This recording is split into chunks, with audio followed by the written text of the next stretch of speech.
Welcome to the Weird Works podcast. I'm Dr. Christy, your host. Join us for conversations about alternative and sometimes controversial healthcare topics. This podcast will provide the evidence that you need in order to make informed decisions about your health, to empower you with the facts that you need to advocate for your health, and to encourage you that there is hope your body heals. Join us from experts from all things weird, as well as the testimonies of people with stories of radical healing who were once told that perhaps their condition was a death sentence, that they would just need to live with it, or that drugs and invasive surgery were the only answer. Let's get into agreement that if there is something natural and non-invasive that could be helpful, that it could be your first option rather than your last resort. Hello, everybody. It's been a little pause, but we have brought to you another amazing expert today on the Weird Works podcast. We have Danielle Valaris. Did I say that right? You did. Okay, awesome. And we're going to be talking about breast implant disease. And so I'll tell you a little bit about our guest, and then we will just get off on a nerd path like we normally do with our experts, because that's what we do. So Danielle, she's a physician's assistant, and she's the founder of the NavWell RX Integrated Health Practice. And her practice is great because it integrates Western medicine with trauma response, the endocrine system, functional medicine, as well as bodywork therapies. So she's hands-on like we are. So she's been treating autoimmune diseases in people with implantable device-related illnesses, such as BII or breast implant illness. And we'll go on a little bit about that, how breast implants aren't the only implantable device that you need to be cautious about, even though that's become very popular. Her mission has been to inform, treat, and advocate for women who have been diagnosed with breast implant illness. And with the staggering number of women who've been affected by breast implants, Danielle finds great purpose in bringing these critical issues to light. And she emphasizes that the trauma that these women have gone through is unconscionable, and the lack of knowledge around devices is immoral. So she actually brings together a group of experts every year through the Breast Implant Health Summit, and they educate and advocate for women around this topic. And so we're going to give you info on how to join her in October on that. So why did I bring Danielle on? First of all, this is kind of a more controversial subject. Remember, we're always bringing topics to your guys' attention that isn't in the popular media. We want to be as proactive and bring you cutting edge information before it's popularized. We don't want to wait. But in our practice at Health by Design, I have a number of women who have decided to have this explant surgery. And prior to doing that, they have really struggled with a numerous debilitating health issues. And I can tell you that every single one of them that decides to have this surgery has almost immediate improvement. And you said this, Danielle, at the CellCore Summit that we were at, or ECHO conference that we were both at recently, the same thing, even sometimes upon waking from surgery. Isn't that crazy? It is.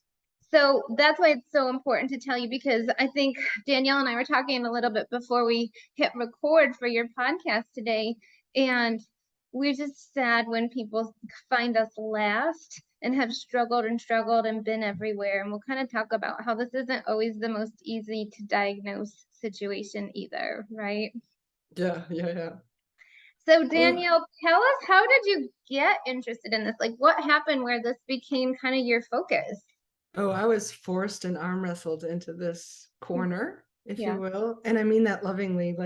Now it's lovingly, and now it is what I do, and I can't do anything different, right? Mm-hmm. So I was 48 years old, lost about 40 pounds, and things change. Perimenopausal, lost 40 pounds. I was in a privileged position where I could actually consider getting breast implants. Mm-hmm. So I did. At that time, I was a research engineer, a field clinical engineer. And I worked for pacemakers, defibrillators, ablation kind of company. So class 3 medical devices, which we did. I mean, the job was tedious. So breast implants are class 3 medical device. So it's approved. I know what it's like to go through an approval process. My doctor says it's okay. I interviewed a few, and then I got them.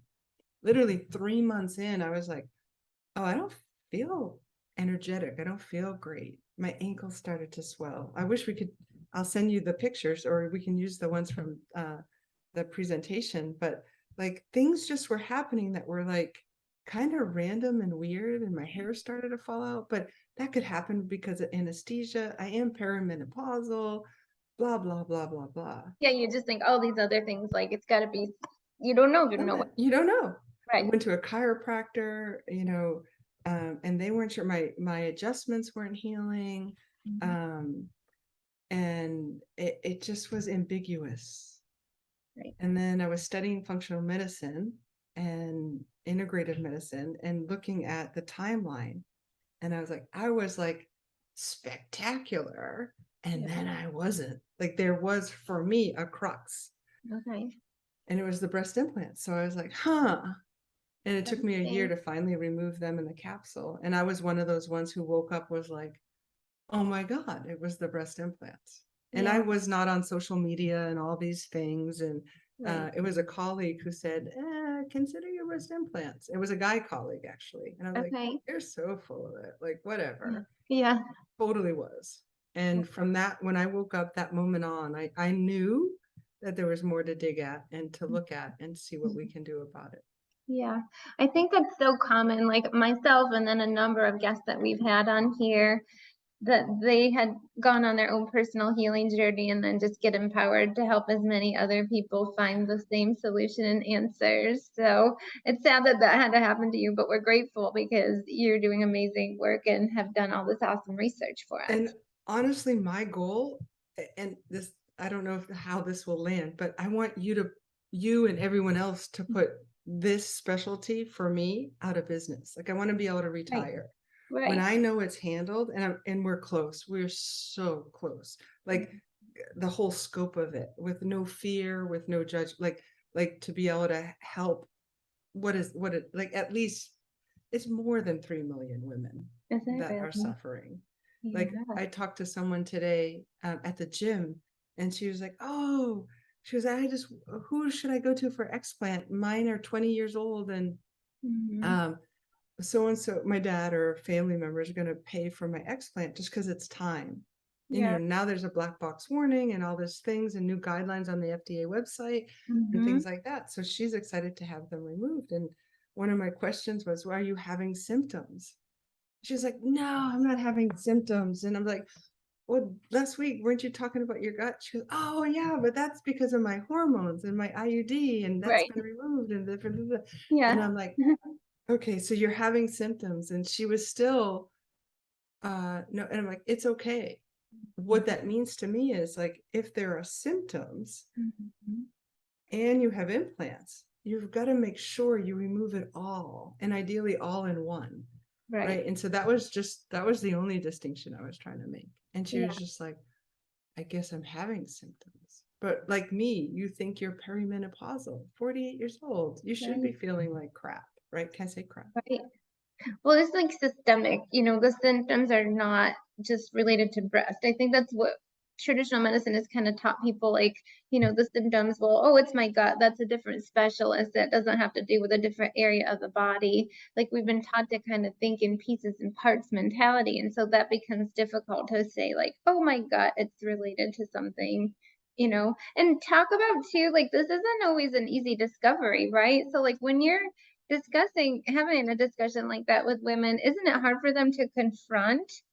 Um, yeah, I was with a how old over 70-year-old lady today, Yeah. and she has saline implants Mhm, for over 20 years. mhm. And her daughter, who just explanted and feels great. Her Yeah. mom has MS, rheumatoid. You could feel the nodules along each tendon, each nerve line. Wow. Like you can feel the dehydration patterns and different things. It's not necessarily specifically due to the implants, but things are happening in this body. Right. And as practitioners, what are we going to do? We're going Mhm. to remove anything that causes oxidative stress Right. or inflammation. Right. And one of the main things are implants, especially if they're 20 years old. Like if they're 5 to 7 years old, it's start scheduling at 5 years when you're going to have those removed, because Yeah. they are not lifetime devices. And Yeah, that's what I was gonna ask you. We could talk about it now because women, do you feel like they're not properly educated on how to care for and monitor these devices when they're being implanted in the first place? yeah, if I start to turn red, first I Yeah, apologize, but I I know. get very haha about the Yeah, subject. Like, yeah. so let's talk about today. What happens today when you go and you ask for breast implants? Like, they're Mhm. on the market, you could do that. Yeah. Every single one of them are black box warning labeled, which Mhm. is the highest risk devices get these. Who sees that label is the plastic surgeons. Yeah. The patient You never you'll sees it. don't. Yeah. The FDA, to protect you, says, okay, you're going to have Mhm. an informed consent checklist. These are the adverse events from Mentor, from Allergan, from Mhm. Sientra, like all these things. And now you, if you don't get this checklist when you're going for it, then the Mhm. physician's in, uh, what do you call it? He's in negligence. Okay. Right. So the FDA mandates this list. So now everyone today Mhm. gets this and they're like, oh, I still want them. Okay, empower you. There are things we can do to keep you safe around this, which means an MRI, in my opinion, at 3 to 4 year mark. So you look for Mhm. that silent rupture, blah, blah, blah. Mhm. And then you're replacing these at 7 to 10 years minimally. And if you're, Mhm. so these are all extra cost, extra surgeries. Yeah. But what happens to the person who has implants? They don't know about why would I know? I know more that my car lights that my car has issues because of the airbags or the antifreeze leaks Mhm. out or something before I Mhm. would know that my breast implants that I currently have any issues. Right. How many women are out there that have implants know that every implant has issues? Mhm. No one, right? No. So there's no Right. healthcare provider letter, there's no aha. And Yeah. that's what I hope to shine light on in the Breast Implant Health Summit. So yeah, so I don't know if I even answered your It's question. fine. No, but it's just it's hard to confront. It's kind of what we were saying. Like it's a hard decision to make. Like, I think it's a hard decision to make to have implants in the first place. There's a lot of emotional reasons and a lot of, like just body image. And there's reasons why women have them. And to make the decision to have them taken out is difficult unless you're really suffering. Oh, well, and that's where I don't know anyone's taking them out who isn't suffering, either Hmm. mentally or emotionally. So Yeah. there's a great book, and I think it's in the other room, and it's actually called Busting Free by Dr. Amanda Brown, which I would Okay. love to introduce you to. Okay, She's great. I'm missing the letters of her name, so I apologize, but she works in the psychology um, realm. She also had breast implants and illness and had to explant. That whole process Yeah. is so daunting when all of medicine is telling you they're fine and it's okay. Safe. Hmm. It must be all in your head. Yeah. Yes, Wait, that's right. how That happens so many times. yeah, how are my kinkles literally this big? You saw the picture. Like, how Yeah. do I literally have like lymphedema in my Mhm. legs, my Mhm. both knees, meniscus torn, connective tissue issues? Yeah. How is this all happening? Mhm. And it's all in my head. Like it's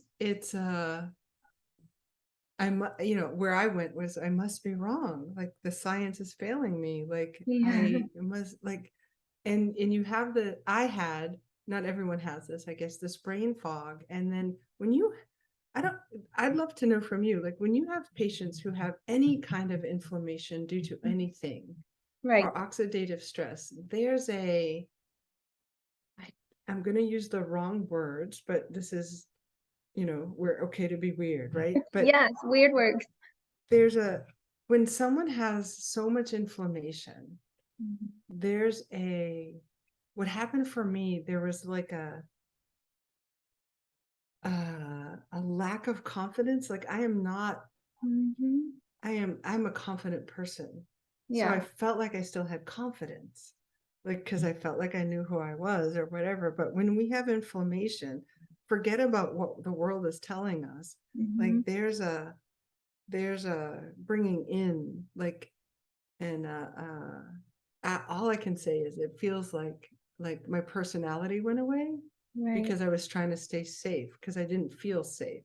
But I Right. didn't know I didn't feel safe. So those are even wrong words. So that's, Yeah, I think it's like a lack of conviction, because conviction comes with like experience. And so like your confidence gets shaken because what you know becomes shaken. yeah, You know what it was like to feel to be healthy and active and feel well, but now you're suddenly in a body that doesn't feel well, and and it's not not just stable. obvious, right? It's not Yeah. obvious that this happened and then this happened. So yeah, it just shakes you. And I feel like a lot of times, like where your physical tone goes, your emotional tone will follow. Yeah.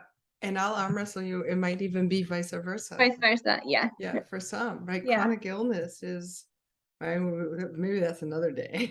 Yeah. Another But follow-up.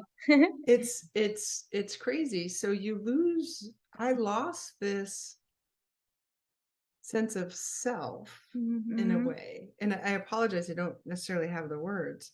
It's So okay. work was not seeing the Danielle showing up, like places Mhm. weren't, and it was like, Mhm. huh.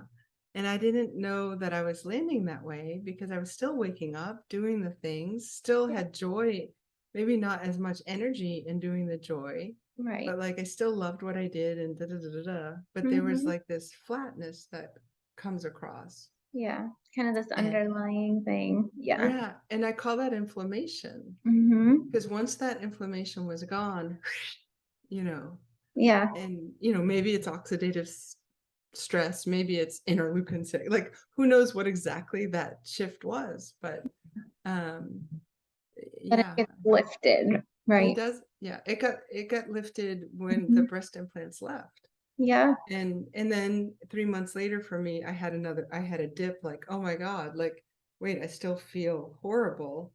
But Mhm. that dip didn't last a year. It lasted like 3 days or maybe 7 days. Like, It was and so for temporary. me, the time to the dip expanded over time. And then it was a less intense dip and so on and so on. And And then then, it kept going. Yeah. yeah, That's awesome. And we'll talk in a minute too, like about after explant or leading up to explant, like the proper treatments and things you can do to help facilitate detox, because we both love all that.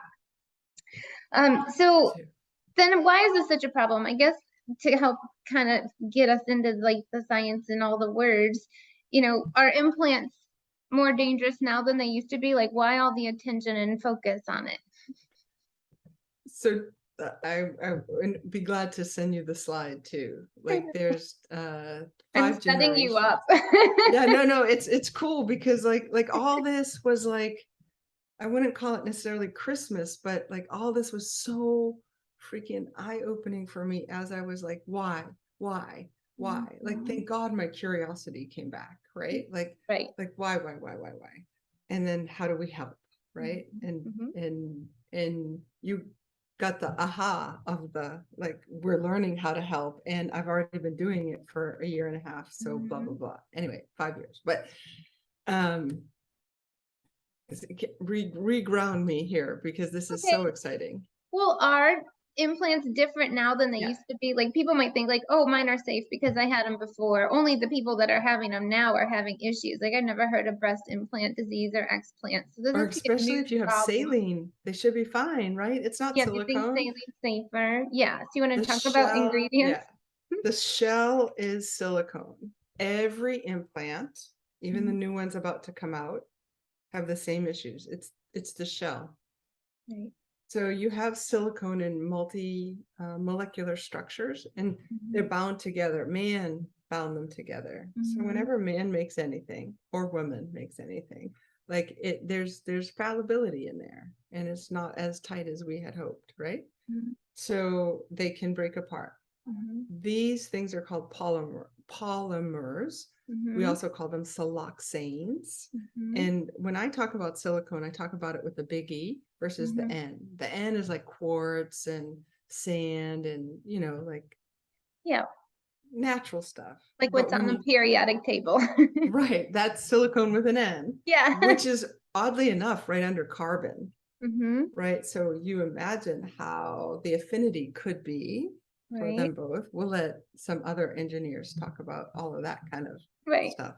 Right. But um, uh, the silicone with an E, to make the shell, has to be paired with a catalyst. For the most part, that's platinum and sometimes tin, right? And this is the data we have is from 2006, early 2000s, the range, depending on which company you are. Okay. So this, when you add a catalyst, it makes the rubber, it makes it more solid.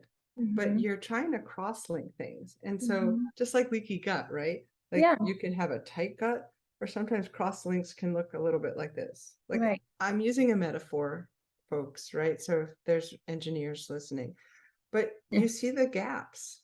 Yeah. And now they know about these gaps. Like the companies say, hey, we know this stuff gets out Mm-hmm. into the human body from an intact shell. So let's Mm-hmm. make different envelopes. And so this is where the generation comes in. The Okay. first generation, 1960s, are very sturdy shells. Right. They don't really feel great, and they cause things called capsular contracture. So if these are implants, implants can end up looking like this or like this, Right. or so they wanted to make that go away. So they start to make that shell softer. Mm-hmm. And then you get into the fourth and the fifth generations, and it shifts, especially in the fifth generation, which is around the year 2000.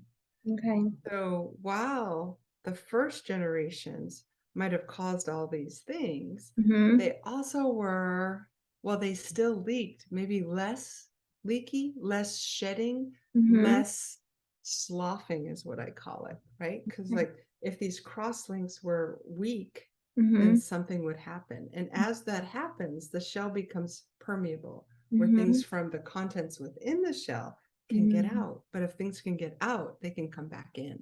Right. Right. And so when areas, again, I hate this word moist, what Mm-hmm. grows in a moist area that should be dry, Mm-hmm. and a very glandular, lymphatic, nerve area system, which are meant to really breastfeed and give life, Right. right? Like these are, there's so many hormones here, and I digress.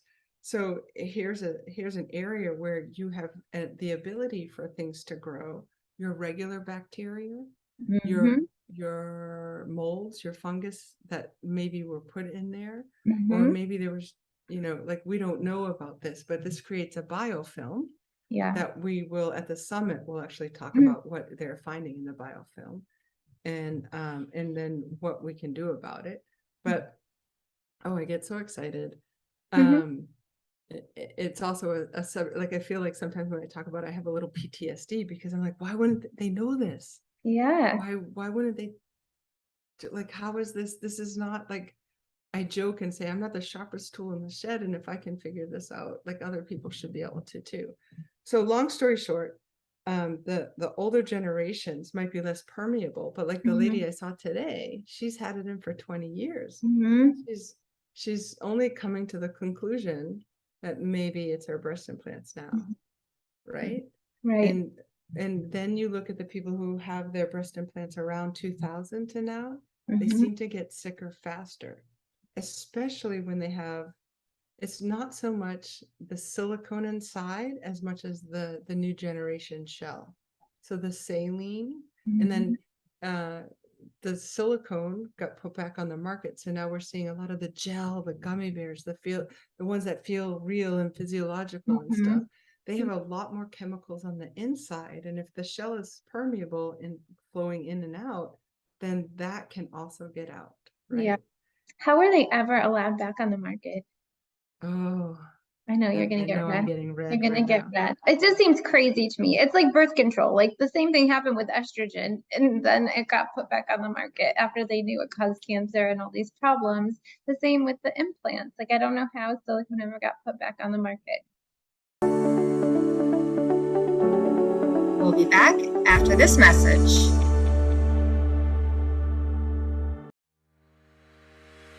1 out of 8 women will be diagnosed with breast cancer. Come hear Dr. Christie present on 10 years of research and share her personal story. Her discussion will include tips on nutrition, skincare, cosmetics, toxic exposures, genetics, hormones, stress, and more. Come join us at the Breast Cancer Awareness Health Fair on October 29th at 10 a.m. Eastern Standard Time. Register now at healthbydesignfl.com/breast-health. Yeah, so I'm going to try to be the field clinical engineer, Okay. right? It's 2000, maybe it's 2000, let's say, late 90s. I'm going to develop a protocol because my implants were just, silicone implants were off the market.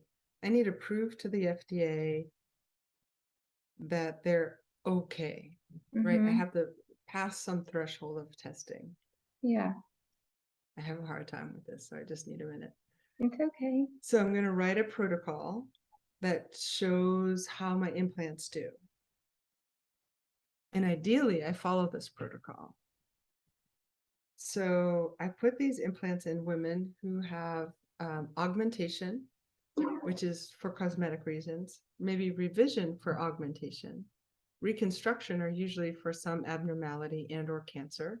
Reconstruction revision is for cancer. And you're revising, like you're changing them out or what have you. Yeah. And so, like, I need to report on all of these women and how they do. Excuse me.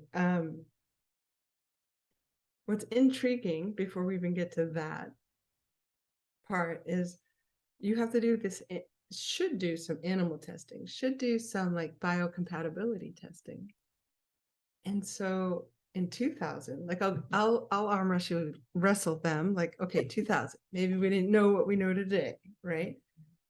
How they did biocompatibility testing, I could just feel all the hair on my arms just standing up, is they tested one implant, their smallest one, in a vat of serum.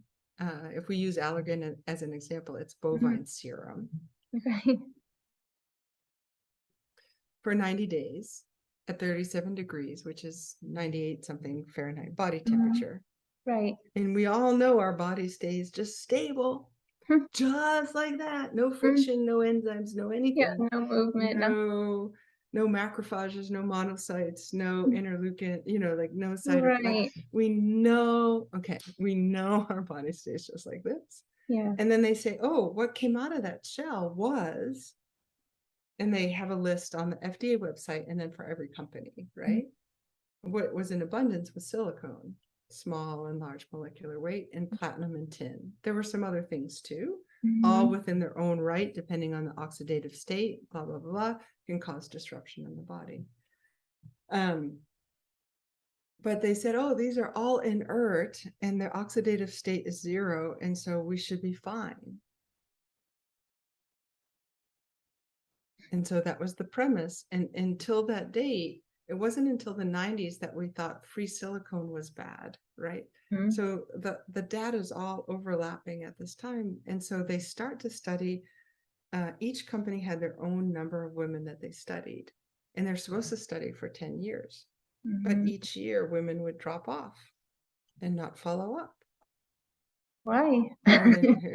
Right? Like, I mean, we don't know. Yeah. Like, I'm trying to be the good field person. You're keeping it. Yeah.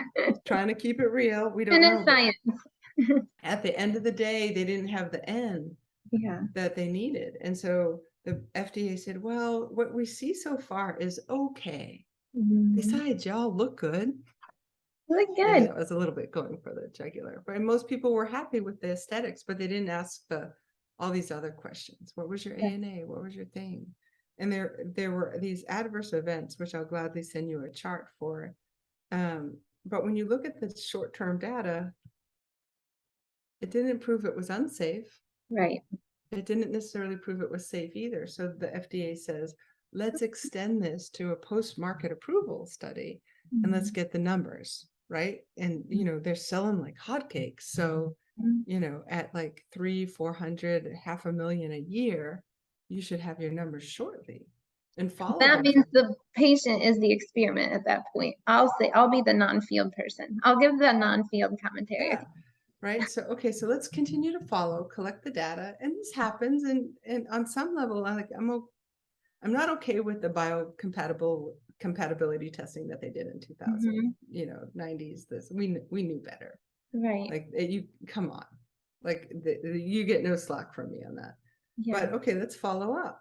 But they didn't follow up. And in 2000, I'm going to get my years wrong. It was either 2000, I think 19, we all met in front of the FDA Mhm. and the numbers were just low. So there's all the manufacturers for one reason or another got something called a 483, which is like a slap on the wrist. Like, you didn't do this. We said you were going to do this. And they're like, oh, but lost a follow-up. We couldn't do that. If all I know from my personal experience, this isn't from everybody, as a field clinical engineer in a pacemaker company, if I had a one lost to follow-up, like I'd be lucky if I still had my job the next year. So they took it seriously. That's not. No, so serious. Yeah. Like I'm not exaggerating, right? Right. And then if you had X percentage of loss, right? So you made sure the people were engaged and things like that. So they didn't meet the end game measures, and yet they're still on the market. So the compromise, I think, for me, and this is my interpretation, I'm not an official, was like, okay, let's give informed consent. Let's put a black box label on these things, Got and it. let's move forward with this. And that's kind of what we did with tobacco, Yeah. right? So people can still buy cigarettes. Right. Yeah. Now it's at your own risk. It's a decision that you make. Yeah. So let's Right. hope we're fully informed. So I know that went a little long, but No, it's fine. Because people are going to ask the same questions and have the same skepticism. And so I'm trying to ask questions enough to help give people information to go continue doing their own research even after this conversation, so that they can be informed. Because obviously we know a big part of the problem is like you can't make an informed decision if you don't know all the facts, and it's really hard to untangle the facts. And so that's yeah. a big mission on the Weird Works podcast, is to give them enough of the information that is difficult to find in the mainstream And data. honestly, while I would love to see the FDA do more, better, different, Yeah, their website should be enough to make you go, yeah, or right, I won't cuss, but, or, oh, yeah, bleep, you know, like yeah, we should, like, what they haven't facilitated is what you should do now if you have implants. And yeah, there's hope, folks. I mean, there's more than hope, right? Like yeah. It's there's being, things we can do that yeah, are being developed right now. very, And yeah. would love to give people like like portion of Yeah. all of this. Well, let's talk a little bit. So what's real to people is what they might be experiencing. So let's talk about some of the impacts of these toxic chemicals and whether they rupture or you just have like silent leakage or whatnot. Like, how would somebody listening start to think like, oh, maybe I am symptomatic? Want to talk a little bit about that? Yeah.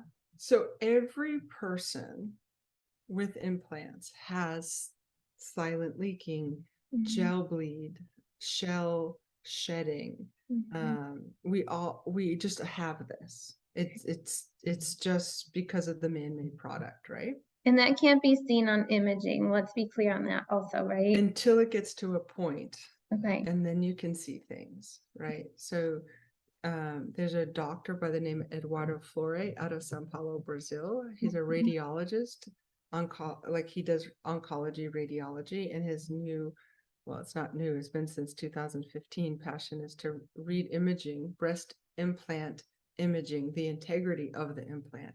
So there Mhm. are all these signs you can see if it's ruptured, right? But he's found a way to look at silicone-induced granulomas within this breast implant. You have the breast implant, then you have the capsule that's formed. So he looks between that. And if you Mhm. have what they call a silicone-induced granuloma, that is an inflammatory cascade. It Right. just is, Yeah. right? And as functional medicine, as people, Mhm. first-line therapy, what do? Let's decrease your inflammation. Let's decrease the load. Let's decrease the da da da da.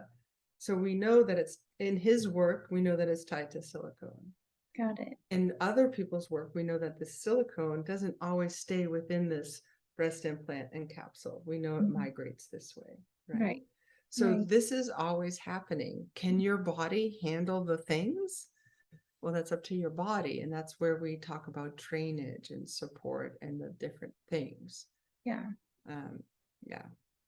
Well, I mean, your lymph nodes are right next to it. So your lymph nodes are doing what they're supposed to do to try to, detoxify. But like what you're saying is it's really like all these other factors, like how much stress is the body under? What's your diet and lifestyle? Like, what are you doing to facilitate detox? Do you have an infrared sauna at your home? Do you, Are you on your phone like this? what's Which your you're closing posture? in your thoracic outlet and your brachial Uh-huh. plexus. And Yeah. if this starts to build up, are you really going to be able to Yeah. drain your brain? Are you going to be able to, like I do manual therapy. Mm-hmm. And so like I'm feeling the back of my neck going, you feel pretty good. Yeah. But sometimes it feels doughy or full. Yeah. It's because things aren't flowing. So where's the stop? Sometimes the stop is the gut, right? But Yeah. in breast implants, like mm, I was going to say especially under the muscle, but it's a different feeling. But when they're under the muscle and they cut the pec, Yeah. and depending on the size, like this weight alone pulls everything down, Right. right? And you feel fine, but it pulls this down. Yeah. So this gets tight. And then Mhm. it can get doughy, and then the sternum can get doughy. And so if it Mhm. can't, your lymph moves up Mhm. from your feet.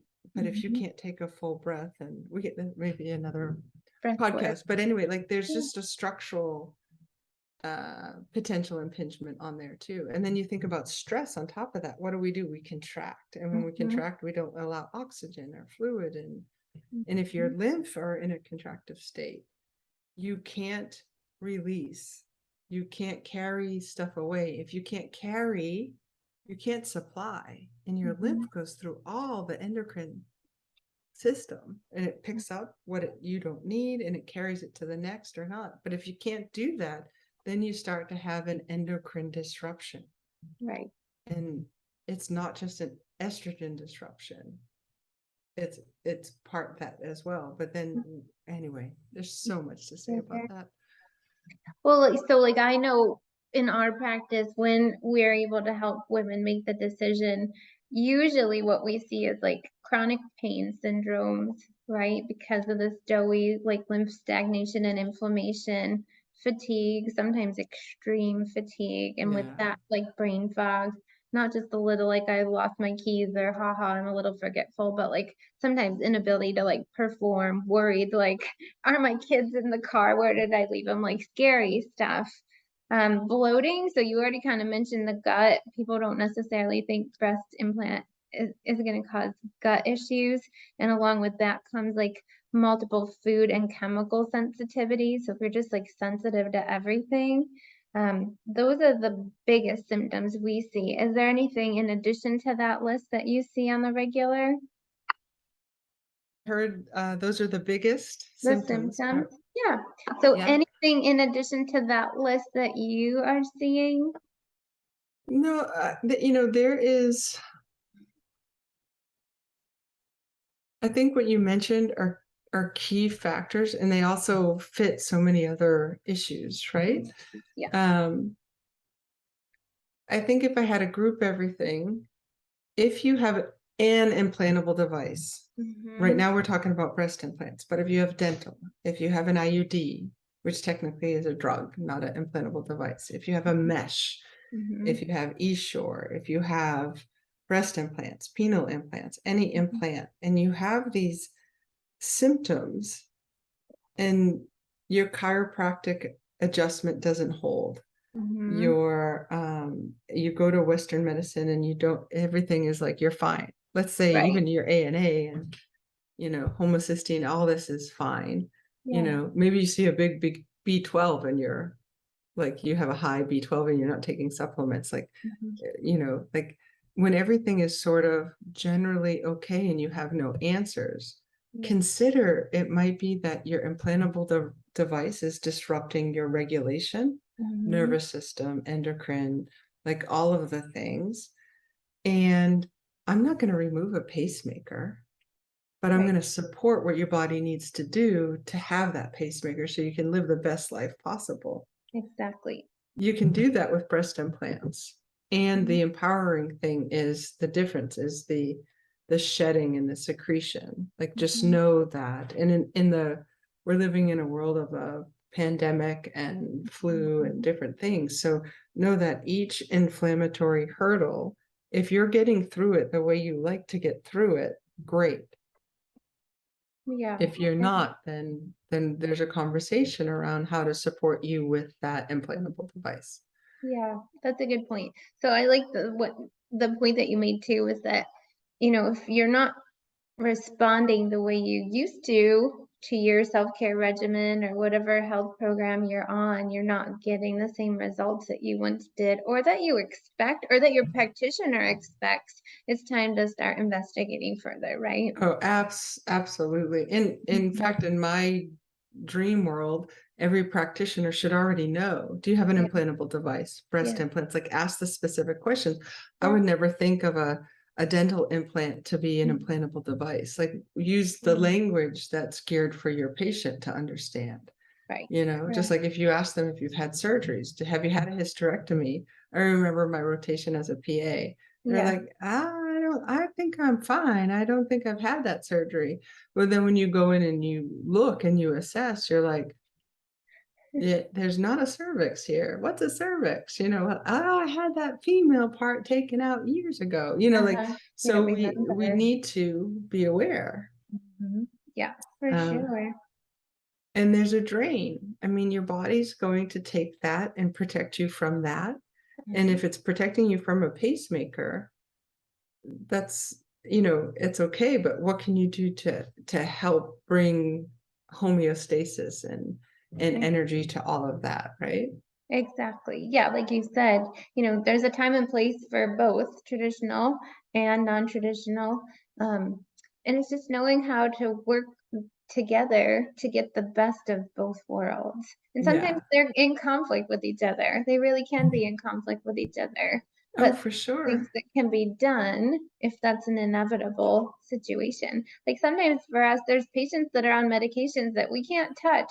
They are maybe have to be on them at least for now until their body chemistry, lifestyle, diet, and health factors improve, and then we can explore. And so sometimes we just have to work around that. Yeah. Oh, for sure. And clean Like, it up. or let's even think about it from a person or patient perspective, client Right. perspective. Yeah. I just got diagnosed with breast cancer. I have Mhm. 3 kids. Mhm. And okay, the trajectory is take take mastectomy. Like there's so many different Yeah. realms, right? Exactly.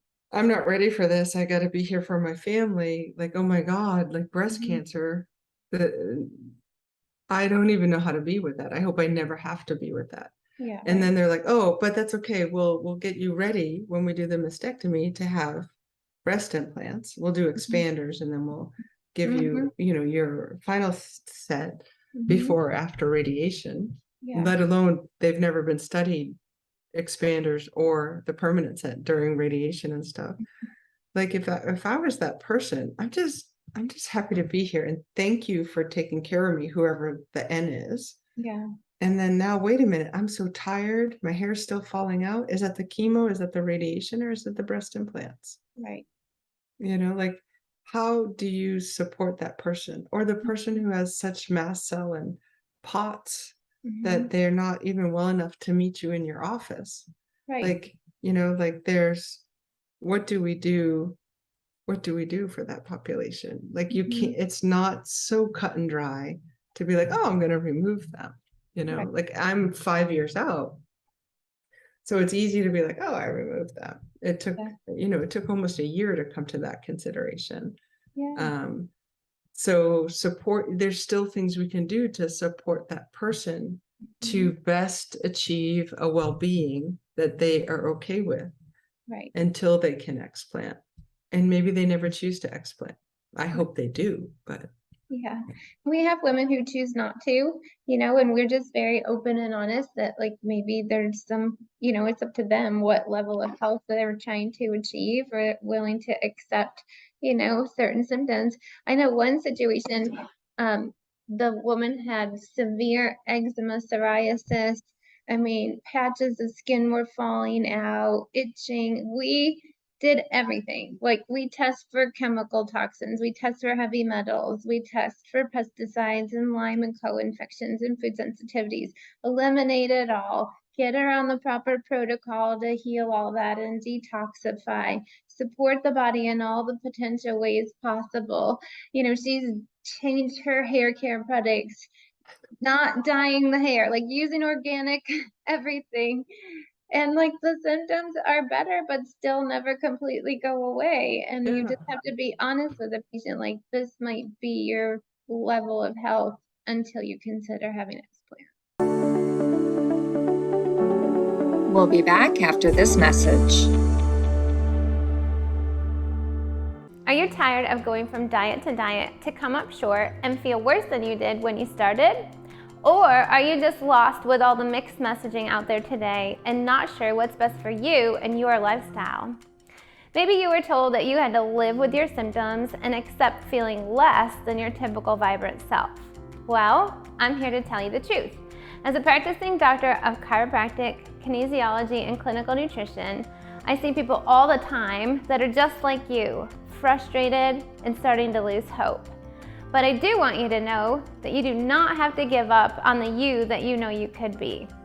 There is a way to truly achieve optimal health and also to live your life. I want to share with you how, by doing some small, doable adjustments and taking on a new approach to enjoyable and non-restrictive eating, we can help you start feeling better and begin to see changes in your waistline and start releasing weight in as little as 14 days.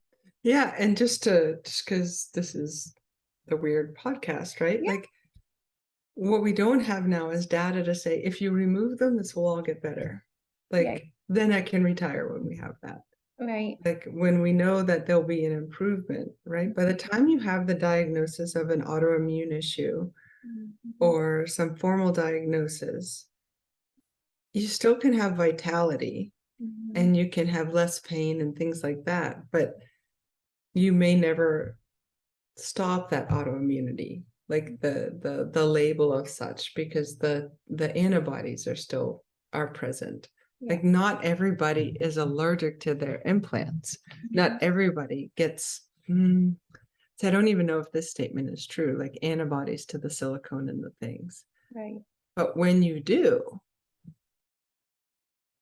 the trouble begins. You'll see people who they don't have trouble until they get their second set, right? Until you've opened up that capsule and let more free, and you already have antibodies. So now you've got a newer generation and the things. But like opening up the drainage pathways, making sure everything else is optimized really gives people the edge.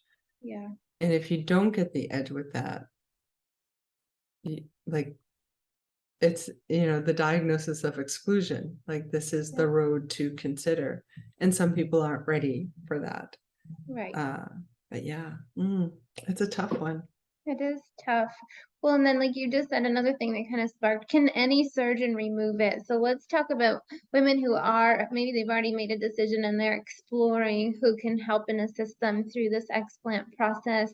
How do they find a qualified surgeon, and what's important questions to ask the surgeon that it's done correctly? Yeah. So I only have big questions for you today. I know. So there's a site, I think it's called breastimplantillness.com. Soon the Breast Implant Health Summit will have resources for us, or NavolRx. We'll put all the resources that you mentioned in the show notes for the listeners to go easily click on them too. Yeah, go to Breast Implant Health Summit, and we'll do our, if you don't find the information, like do the chat thing, and I'll get the email, or Terry Diaz will get the email, and we'll do our best to facilitate. But there is another website called breastimplantillness.com, and they have a explant surgeon list that I honestly don't know exactly how they vetted the list, but Okay. they have it in nice categories, like these explant only. They don't put the implants in anymore. These might do both. I don't know how often this list is updated, but I was just on there the other day and it was a robust list. Okay. In my world, it's so funny because there's data out there that's like, oh, that talks about all the different ways you can do this. In my personal experience, because 3 years after I had a seroma, and when they removed the seroma, they then labeled it a bursa because it was a little thick and a little bigger. They found silicone in that seroma, that bursa capsule. Mm-hmm. And I do believe that my plastic surgeon removed all my capsule, Okay. right? So if that's the case, like I'm learning how to think about this, then there's still silicone in the system, right? So I would, if one can do this, because they're all over the US, all over the world, really, if you can go to one of the ones that explant only, they're so much more experienced in removing it all out at one time and identifying the capsule. Like there's a whole theory on if you have thin capsule, it's not a good catcher's mitt, or if you have a thick capsule, maybe that can hold the silicone in more. So I would go to a most experienced explant only person if I could do it again. Okay. And there are some great plastic surgeons that still implant, but also explant that can take, ideally you want to take it all out, the capsule and the implant together. So if you have a silent rupture or texture, that doesn't spill out into the system. Right. There's a school of thought out there that says that's not needed. Like in my world, that's optimal. And then at the very end of the day, you want to get all the capsule and all the silicone out so you don't have trouble later. Yeah. And that still needs proper investigation. Like what's out there to date is not enough. Right. We have one of the patients who's going to be on the panel that we're going to, I don't know, photo this all together somehow with our video experts. She's going to share pictures of her capsule and implant when it was Oh, removed. nice. And you can like see the granulomas and cyst-like activity and infected tissue. She literally, they had to scrape pec muscle off of her rib cage. It was so infected. And what we're talking about, like how to find a proper surgeon that knows how to remove the diseased tissue, is so important, because there are doctors who take that infected tissue to try to rebuild something that looks like a breast, and they're leaving the infection and all the disease and toxins in women's bodies. And so if you've had an explant and you thought you had it done right or had a good surgeon and your symptoms didn't miraculously go away upon waking from surgery, you need to find out what was really still done, because if they rebuilt breast tissue with that, that is very dangerous. Yeah. And on the flip side, again, I'll try to be the good. I don't even know what that is, but the breast implant, like if these are ribs, there's intercostal space here. Yeah. The breast implant sits right here. Right behind this millimeter tissue is your lung and your heart. So if you, oops, I'm exaggerating a little bit, like it's so narrow. It's easy to do. Yeah. And that's a life-threatening, very risky thing. And not every plastic surgeon is experienced enough to delicately remove that capsule. Yeah. There's a myth where they say, oh, we'll just burn it off. It'll just, your body will, reabsorb it. Well, like well, then why isn't our body absorbing the capsule that we have? Right, exactly. Like, I think that hit me hard on the ECO conversation. I was just like, oh, like how do we even like accept that this is a conversation? So you want to go to someone who's done numerous of these, right? I think the only time I can think about just removing the implant from the capsule is if you can't tolerate the anesthesia and the things, like, and you need to get better and better before you can get that all out. Got I it. have a client who had she had a beautiful end block all Mhm. out in one. Mhm. And she has either capsule remnants or scar tissue left behind, and she still has issues. So Right. the new frontier is, what do we do with that? Yeah. And I know that mine was removed and I had silicone. So, and when you have inflammation and silicone together, I think that's a cascade of Mhm. disadvantageous symptoms for the body. Right. And I know after surgery, like we have patients who had it that are drastically better, but like maybe rashes still persist. There's still some cleanup work to be done, right? Oh, yeah. I mean, you still have yeast overgrowth. You still have Oh, yeah. the arm wrestle. I can't wait to define. I Mhm. am not yeah, we have all these chemicals in the breast implants. And yes, we have metals. Like I'm someone who, before I had explanted, my arsenic was so high. And then literally 2 weeks after, it went really low. So Mhm. what I think about the breast implants is it messes up our methylation, our detoxification pathways. Mhm. And so once removed, you can facilitate those, but sometimes we need the push, right? Yeah. Um, yeah, and I cringe at the word detox. I like nourishing, nutrient riching, opening up the drainage pathways and Yeah. feeding the mitochondria before, during, and after explant. Like there's some supplements, depending on what people are on, that you want to stop so you don't have extra breathing or bleeding, or high Right. heart rate and blood pressure and things like that. But like I would do all of that. And sometimes that's where the juice, the miracles happen. Like you don't Mhm. need a detox, you don't need a push, you don't need to always prescribe folate and B12, or like open the drainage pathways, give the mitochondria what they need, and sleep. And that's, it sounds so easy, but it's not as easy, It's a right? process. Yeah, and I always do like to say that, like, do you want to talk about just for expectation, like pre and post implant, like what is like a realistic like therapy time? Yeah, there's some people said for every year it's a month. Mhm. I don't find that to be consistent. Okay. I think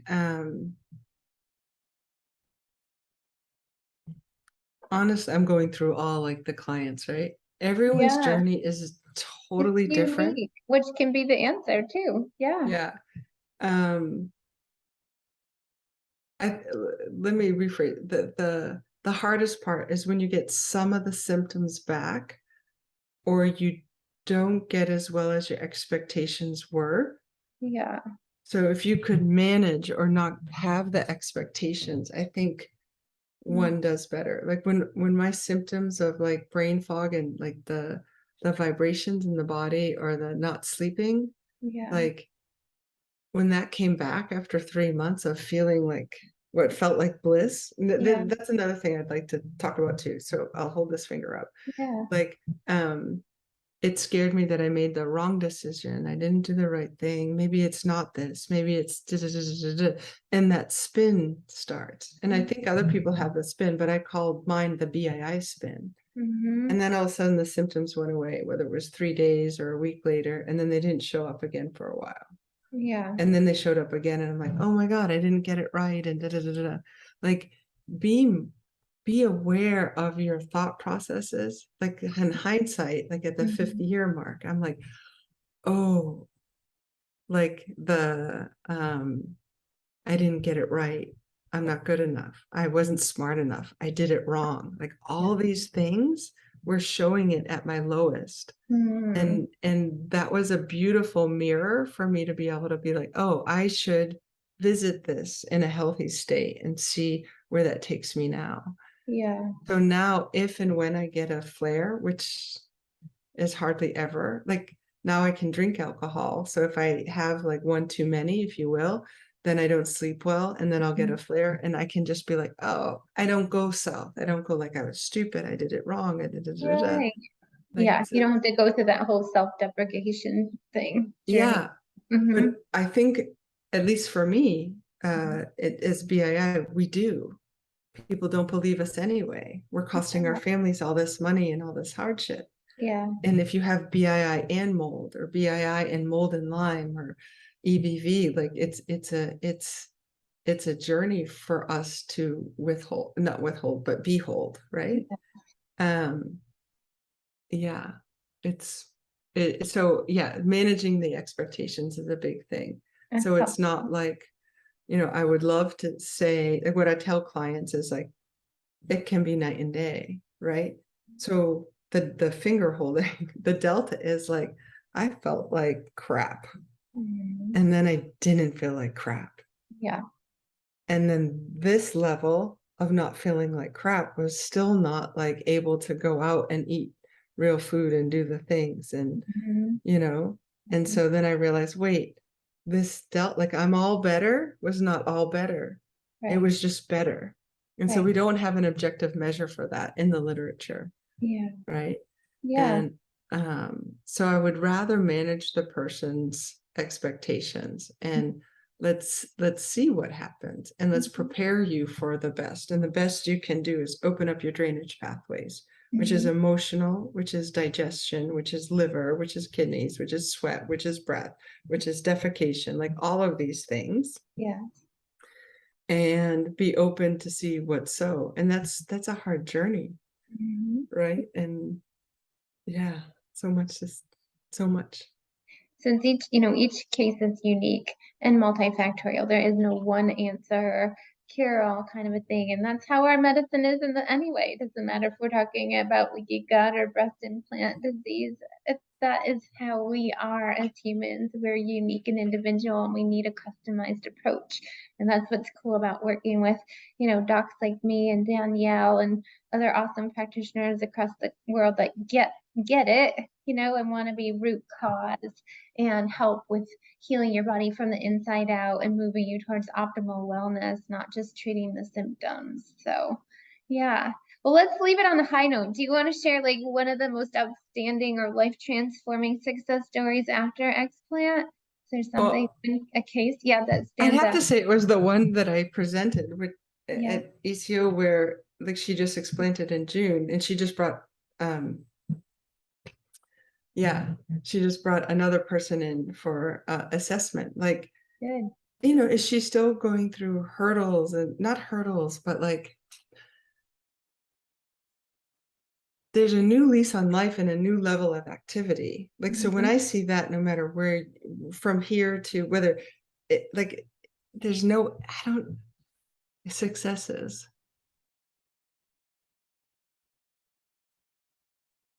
Oh, it's so like when the person, all successes, really. Yeah, no, seriously, right? Yeah. Like it just depends.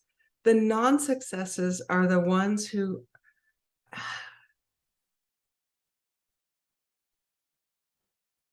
there's so much fear around all of this.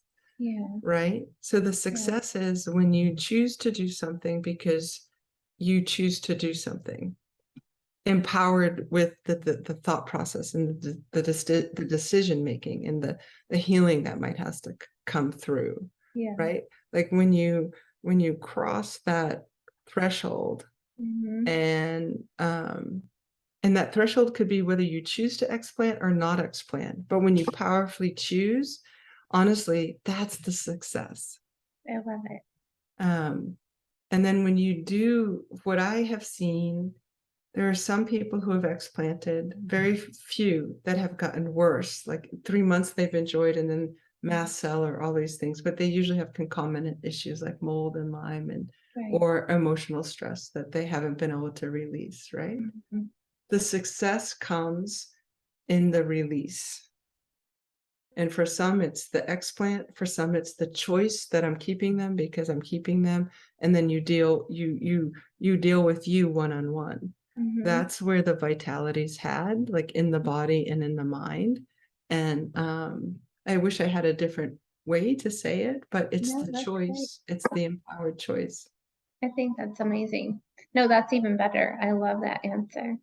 Yeah, it's true. So there's so much information. Of course, I think Danielle and I could chat about this topic forever.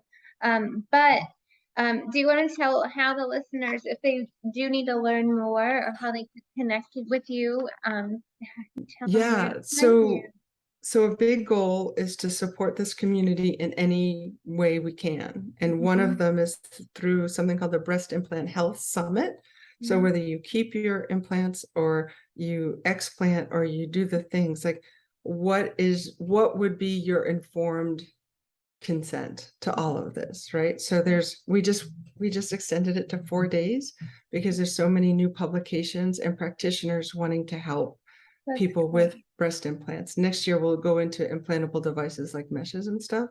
So breastimplанthealthsummit.com, you can do the chat or email myself or Terry, and we can give you more like one-on-one information. But what I'd love to share is that if you have breast implants or BII, the goal is to get your community aware of this, right? So if you get your your doctor or your chiropractor, your massage therapist or your yoga practitioner to begin to understand that breast implants can have an impact on the health, have them register for the summit, then like you end up getting discounts to come in. And eventually if you get 3 of your local practitioners to, it doesn't really have to be local, but my goal is that you are supported, then you can come to the health summit for free, right? Awesome.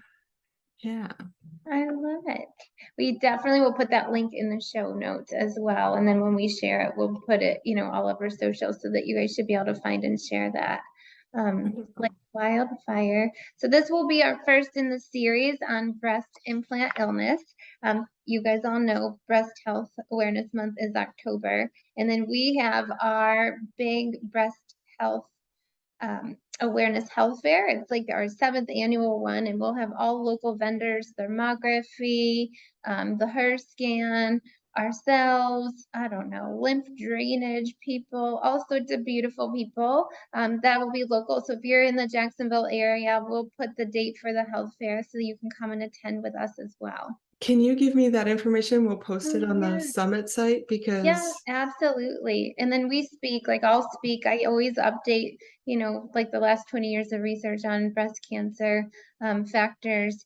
It doesn't matter if you have cancer, you're at a risk factor, you just want to prevent cancer, or you just want some information even to advocate for somebody else, you're a caregiver. We kind of cover all aspects of it. So leading up to the health fair in the whole month of October, this will be our first podcast launch, and then we'll have success stories from other women who have had explants, and then we'll end the month with our big local health fair. Nice. And I think your summit will be right before the health fair, so we'll share. You guys will learn all sorts of beautiful things all month long. Wonderful. Thank you so much, Dr. Christy. Yes, thank you for being part of the Weird Works podcast. We're signing off for now. Until the next episode, be well, everybody.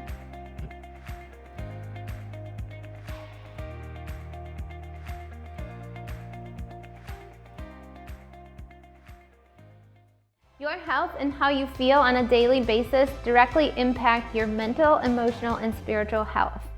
We will help you reprogram your way of thinking and be on a plan that works for your body instead of against it. It is time to rewrite the false belief that health abnormalities are normal and that it just is what it is. You do not have to live with feeling less than 100%. We invite you to take a serious look at how you feel on a day-to-day basis. Is what you're doing working? Do you want to learn how to live a more holistic life that's still enjoyable and fun? The 90-10 lifestyle can be the bridge from subpar results to the vibrant and abundant lifestyle that you've been looking for. So click the link by this video so you can get started today. We truly, truly know that this program can change your life. We'll see you on the inside.